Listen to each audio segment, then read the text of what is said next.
A woman kneels in the frozen courtyard. Her breath turns to smoke in the winter air. Chains bite into her wrists as the crowd chants "Traitor, traitor." She whispers one last word that no one can hear. And then the blade falls. But what if I told you that not all of these women were guilty? That some carried secrets so dangerous, even centuries later, we are still afraid to speak their names. Tonight we step into the shadows of history, into the lives of women branded as traitors, queens, spies, mothers, daughters, all crushed under the weight of betrayal. Some were guilty, some were innocent, all were unforgettable. Picture a torchlit chamber, cold stone walls, whispers echoing through the corridors.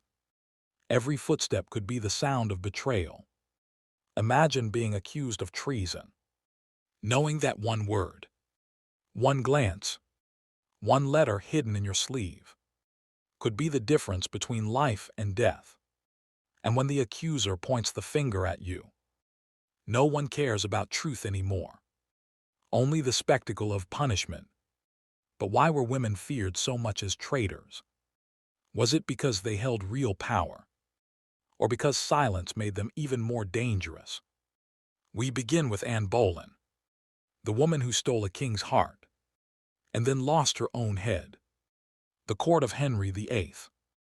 Silks, jewels, banquets, and yet behind the music of the lutes, whispers of conspiracy.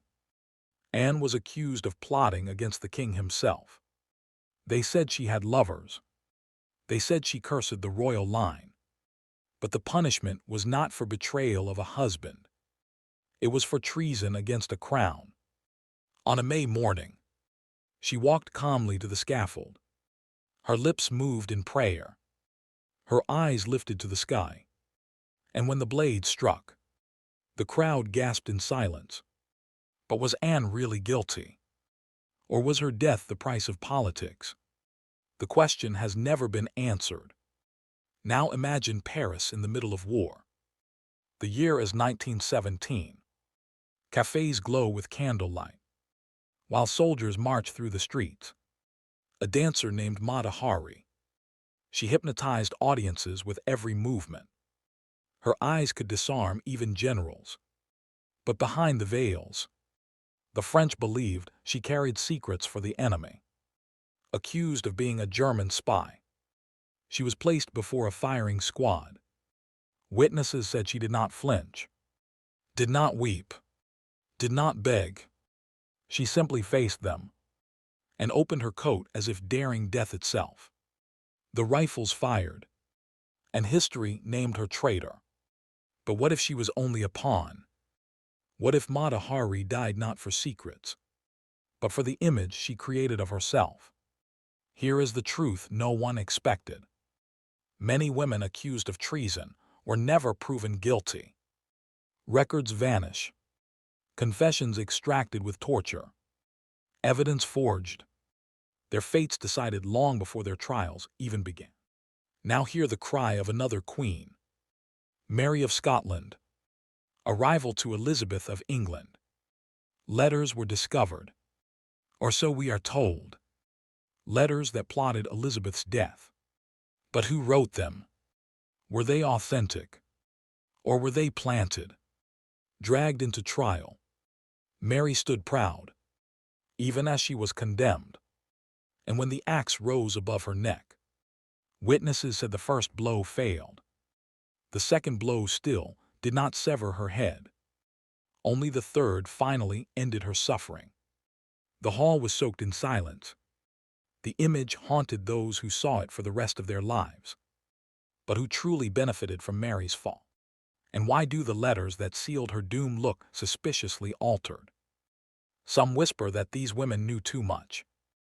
Others claim they were sacrificed to protect men's ambitions. And a few believe their spirits never left. That Anne still walks the Tower of London. That Mata Hari still dances in mirrors. That Mary's cry echoes through ancient halls when the wind howls at night. Imagine the fear in their last moments. Anne clutching her prayer book. Mata Hari staring at the soldiers who would kill her. Mary praying in a broken voice as the executioner raised his axe. These were not just traitors. They were women with beating hearts, with hopes, with families, with dreams cut short by the cold steel of history. And here lies the most shocking twist.